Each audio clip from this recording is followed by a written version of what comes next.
Assalamualaikum warahmatullahi wabarakatuh. Bismillah, alhamdulillah, wassalatu wassalamu ala rasulillah wa ala alihi wa sahbihi wa mawalah, amma ba'd.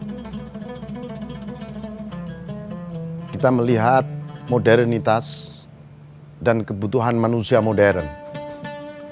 Manusia modern sedang terasing dengan dirinya sendiri, dan mereka sudah lupa siapa bahkan dirinya.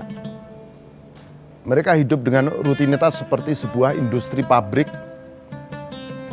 terus-menerus melingkari waktu. Tahu-tahu sudah sekian tahun dia bekerja, dia sibuk, dia bermimpi, dan tahu-tahu dia sudah jauh dari Allah. Maka Rasulullah SAW melengkapi ajaran ini dengan sempurna, dengan kafah, yaitu ada Islam amaliyahnya, ada iman, dan kemudian ada amaliyatul ihsan. Ketika Islam menjadi aturan-aturan fikih dan syariah, dan iman menjadi aturan-aturan akidah, maka ihsan menjadi aturan-aturan di dalam dunia tasawuf.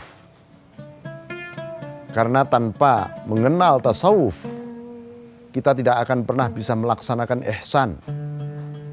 Kecuali ihsan dalam arti bahasa belaka, yang berarti kebaikan, yang berarti pelimpahan kebajikan.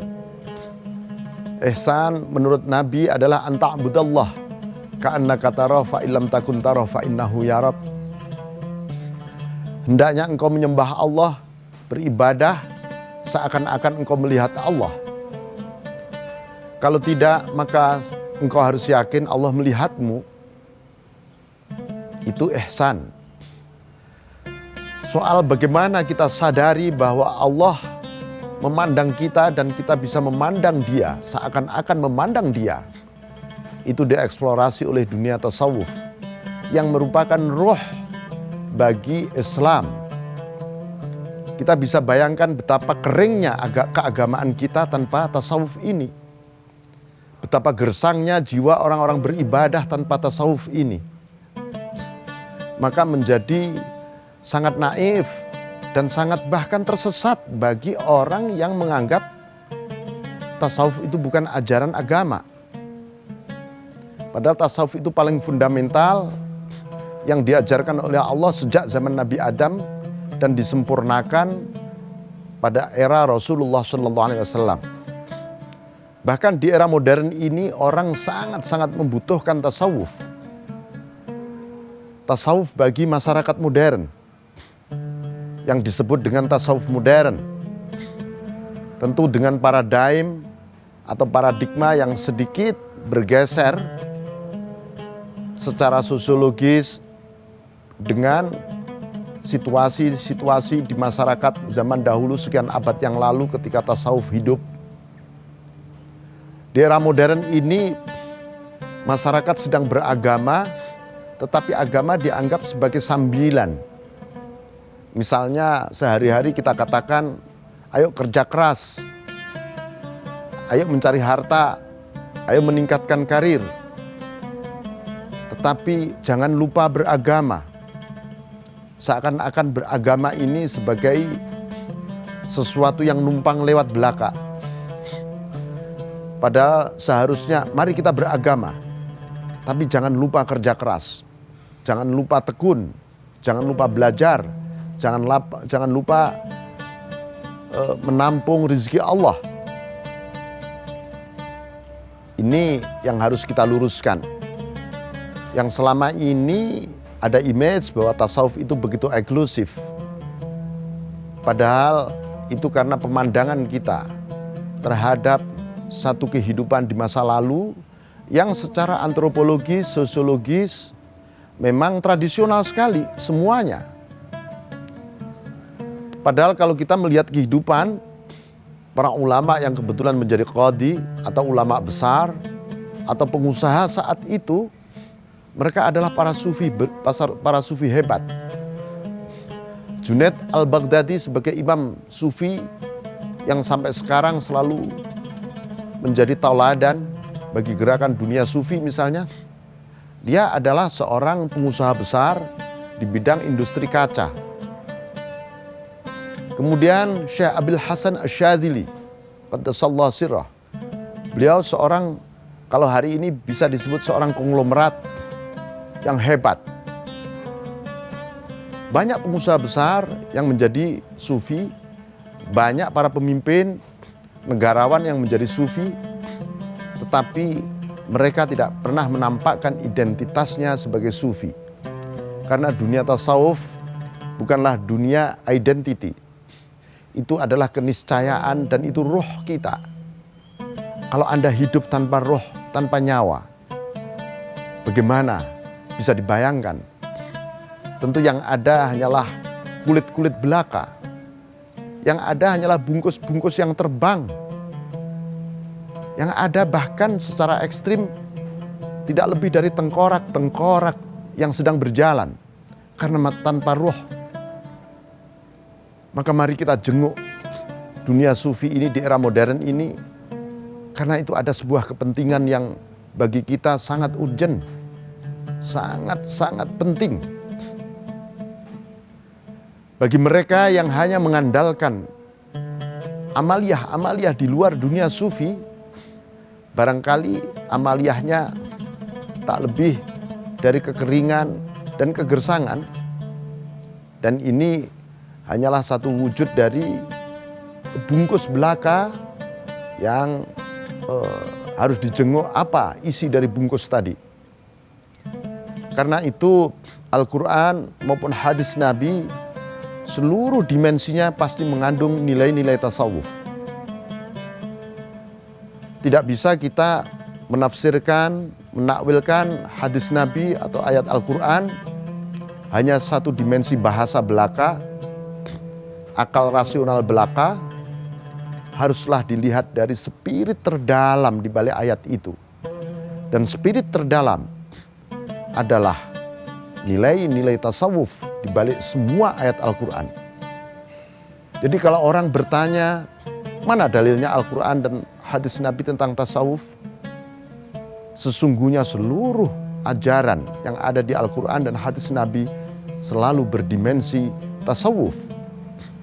Karena kita memang belum pernah menjenguk apa yang ada di dalam kedalaman batin dari ayat tersebut. Para pemirsa yang diridhoi oleh Allah, kita ini memiliki satu titik pandang yang biasanya masyarakat modern sangat rasional, teknikal. Semua diukur dengan ukuran-ukuran akal, eksperimen sehari-hari. Oke, itu memang kepentingan ilmu pengetahuan. Tetapi hati kita harus hidup. Hati kita harus dihidupkan oleh ruh paling dalam agar hati kita tidak mati. Maka misalnya disebutkan hayatul qalbi bidzikrillah. Hidupnya hati itu dengan berzikir kepada Allah. Bagaimana sebenarnya hati itu bisa berzikir? Zikir yang seperti apa hati itu? Hati itu memang ingin terus-menerus mengingat Allah dan memandang Allah dan ingin di hadapan Allah. Apabila tidak ada roh yang menggerakkan hati kita, maka hati kita tidak akan pernah seperti itu. Hati kita akan melanglang buana di dunia, di alam realitas yang nyata ini, yang penuh dengan kepalsuan, godaan dan seterusnya. Tiba-tiba hati kita sudah tertutup kemudian.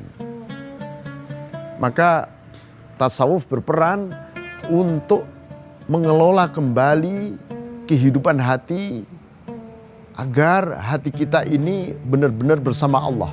Al-Quran menyebutkan qad aflaha man zakkaha wa qad khaba man dassaha. Sungguh menang dan beruntung orang yang telah membersihkan nafsunya dan menepiskan semua kotorannya. Itu semua adalah ajaran tasawuf. Orang semua rindu akan kebeningan jiwa, kedamaian batin, pencerahan dan pencahayaan ruhani. Maka seseorang benar-benar butuh akan ajaran sufi yang sesungguhnya. Ajaran yang tidak asing bagi Anda sesungguhnya.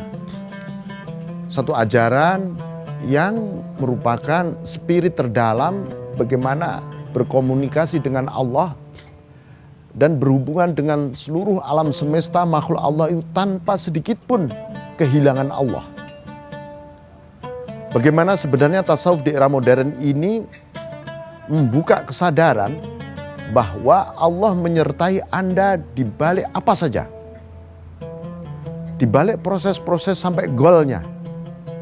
Dan bahkan akan menjadi etos bagi peradaban modern.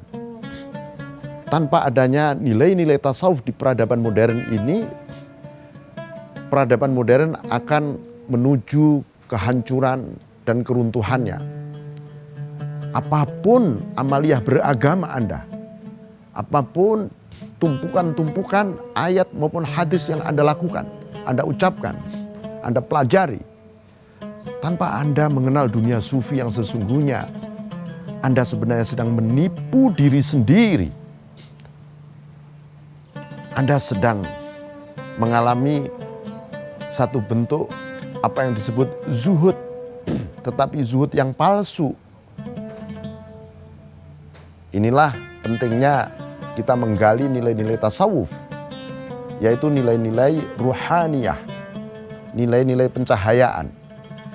Itulah pentingnya dunia sufi memasuki seluruh elemen modernitas, bukan menepiskan modernitas.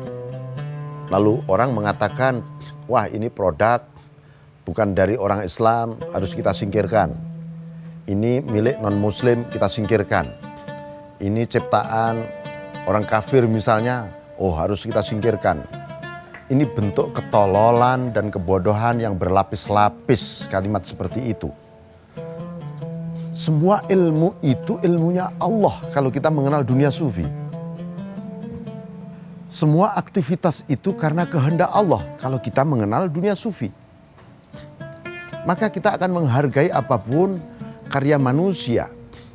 Hanya saja ketika kita menjadi orang beriman, maka kita harus menjenguk, memandang semua itu dengan pandangan yang disertai pantulan cahaya Allah.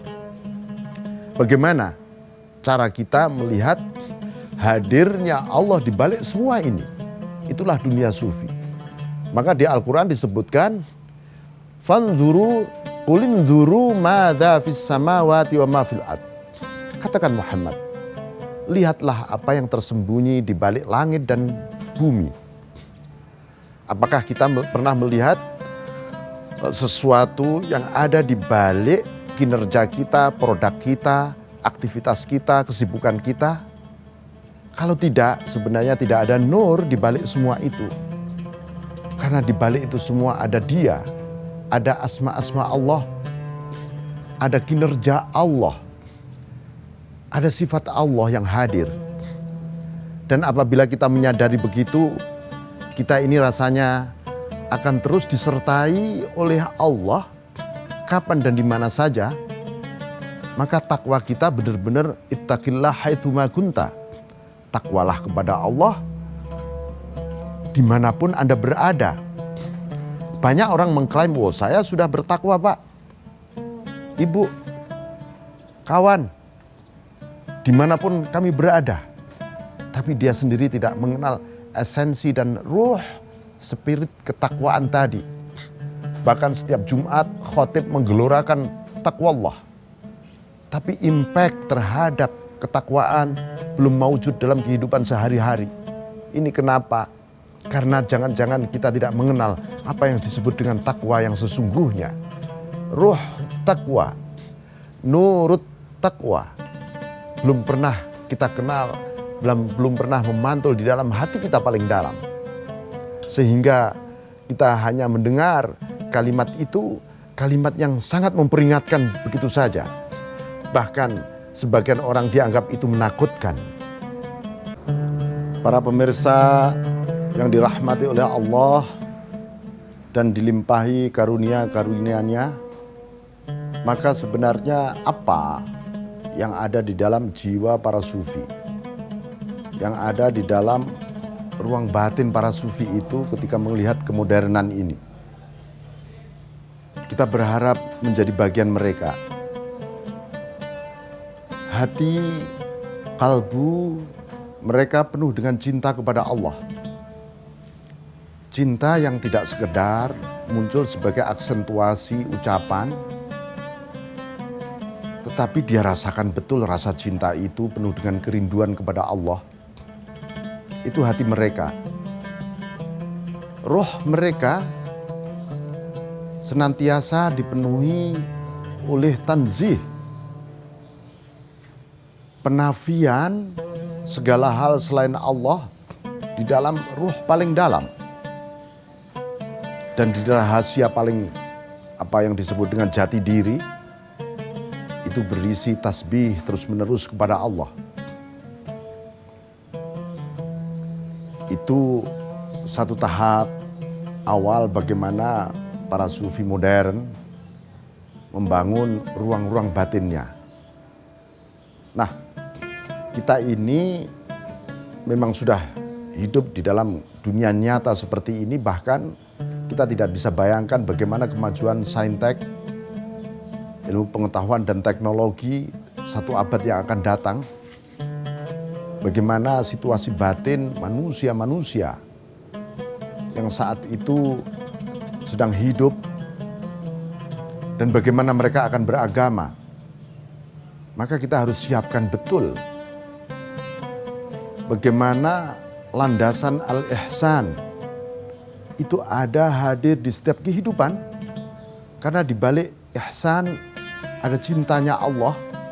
Innallaha yuhibbul ladzina taqaw. Innallaha yuhibbul ladzina taqaw wal ladzina hum muhsinun. Allah mencintai orang yang bertakwa dan berbuat ihsan. Ini berarti dia harus mewujudkan bagaimana benar menjadi hamba dan menegakkan hak-hak ketuhanan.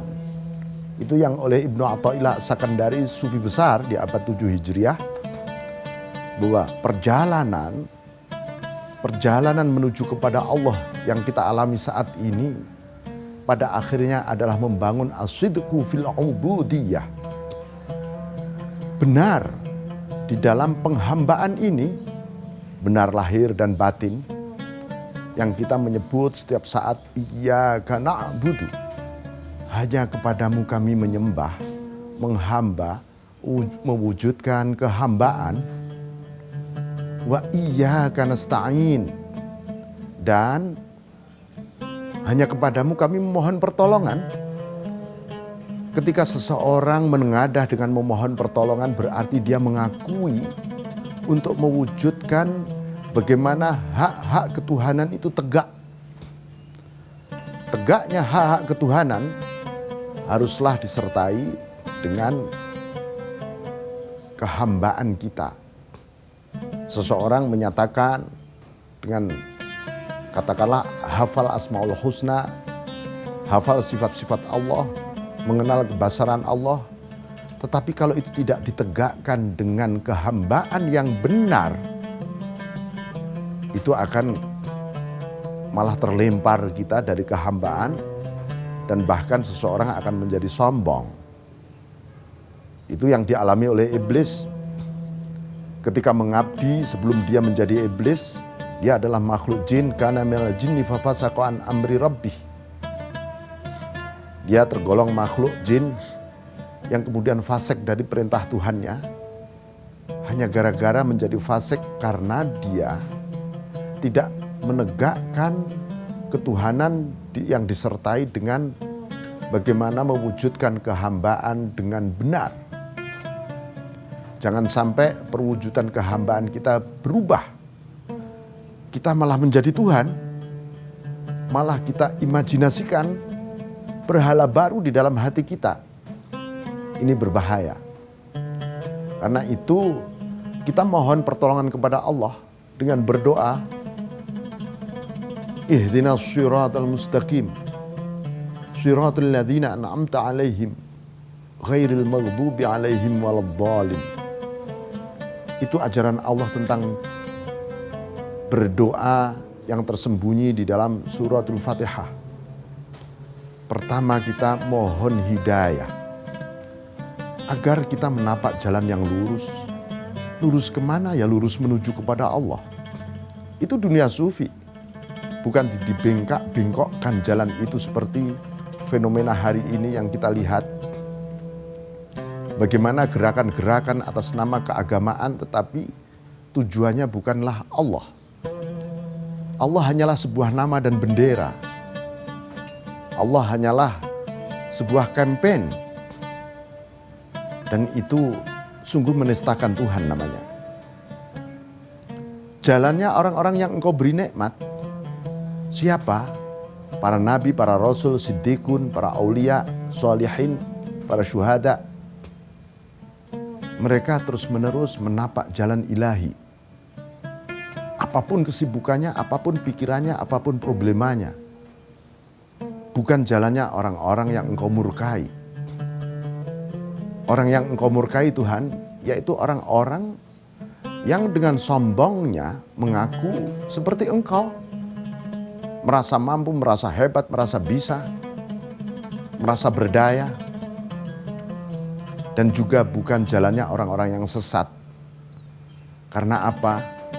Karena dia ingin kepadamu, semangat kepadamu, tapi mereka tidak tahu jalan yang benar. Demikian. Wal'afu minkum wallahu muwaffiq ila aqwamit thariq. Assalamualaikum warahmatullahi wabarakatuh.